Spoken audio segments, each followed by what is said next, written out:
Assalamualaikum warahmatullahi wabarakatuh. Selamat pagi semua.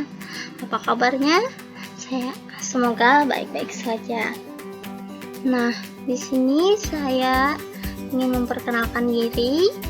Nama saya Hairunisa. Saya ingin menjelaskan mengenai motorik pada anak.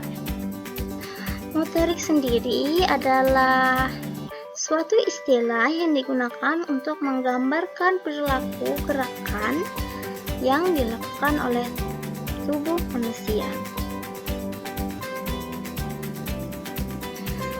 Perkembangan motorik adalah suatu proses perkembangan gerak pada anak. Perkembangan motorik pada anak dapat ditandai dengan bertambahnya gerakan baru yang dilakukan anak, seperti seorang anak yang baru belajar berdiri, baru belajar berjalan, dan yang lainnya. Perkembangan motorik anak tidak sama satu dengan yang lainnya, karena setiap anak memiliki kematangan syaraf dan otot masing-masing. Motorik sendiri terbagi menjadi motorik kasar dan motorik halus. Penjelasan motorik kasar dan motorik halus akan dijelaskan pada slide selanjutnya. Kita lanjutkan. Di sini dituliskan perbedaan motorik kasar dan motorik halus. Motorik kasar itu meliputi gerakan yang menggunakan kelompok otot besar seperti pada tangan, kaki, ataupun seluruh tubuh.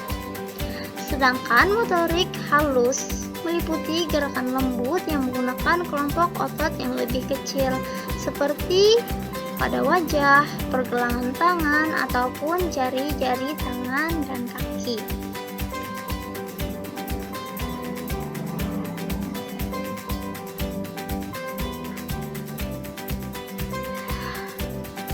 Motorik kasar, perkembangan motorik kasar itu contohnya seperti anak yang baru belajar merangkak ataupun berjalan, berlari, dan melompat.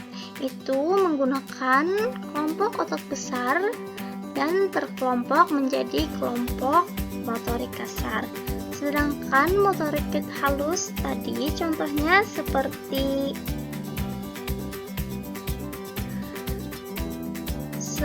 seorang balita yang memegang objek menggunakan jari telunjuk dan ibu jarinya, seperti ia yang baru belajar menggenggam tangan ibunya, ia yang baru belajar tersenyum, dan yang lainnya.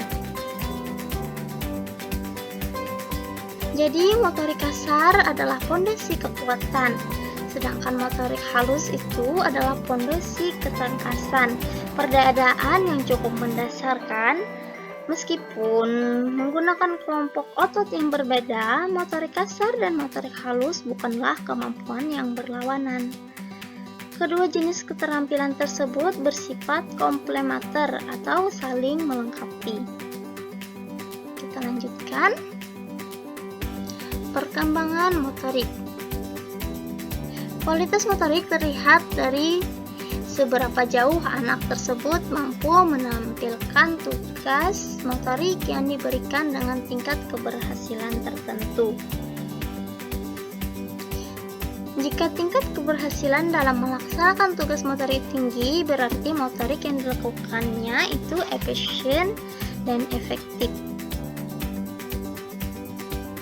Semakin banyak anak mengalami gerakan tertentu, tentunya unsur-unsur kemampuan motorik semakin terlatih dengan banyaknya pengalaman motorik yang dilakukan oleh anak. Tentu akan menambah kematangannya dalam melakukan aktivitas motorik.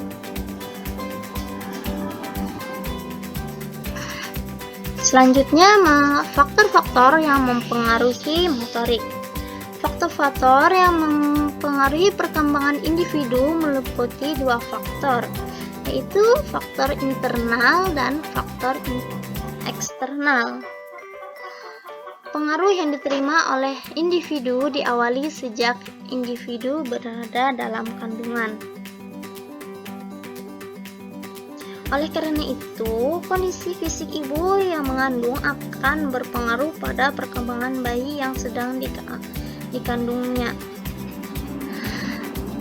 Makanya, seorang ibu yang sedang mengandung pasti dianjurkan untuk makan makanan yang bergizi, melakukan aktivitas-aktivitas sehat seperti yoga dan olahraga-olahraga yang dapat membantu dan mempengaruhi perkembangan si janin.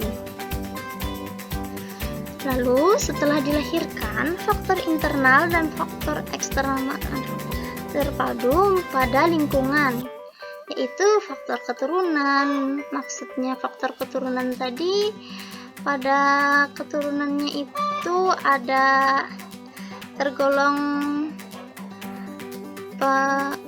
perkembangan yang cepat atau perkembangan yang lambat.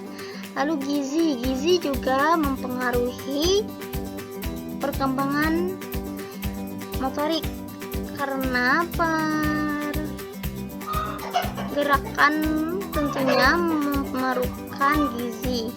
Aktivitas yang dilakukan anak, hormon pertumbuhan, lalu musim dan iklim, suku bangsa, kondisi sosial dan ekonomi.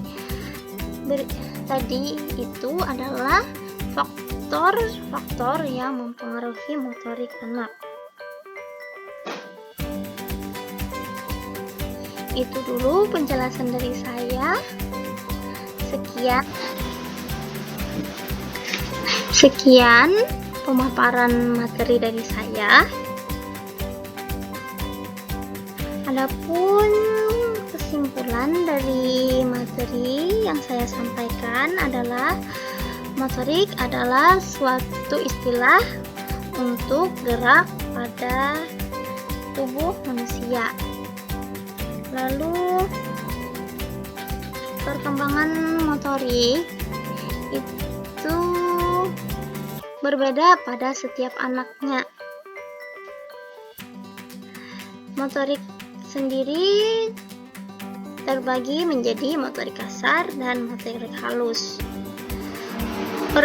Perbedaan motorik kasar dan motorik halus adalah motorik kasar merupakan pondasi kekuatan, sedangkan motorik halus merupakan pondasi ketangkasan.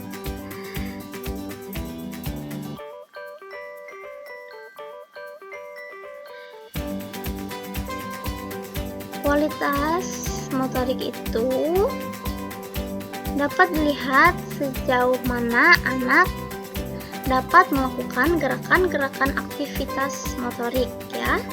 Lalu faktor yang mempengaruhi perkembangan motorik tadi yaitu faktor eksternal dan faktor internal yang dimulai sejak dalam kandungan ibu. Sekian presentasi dari saya.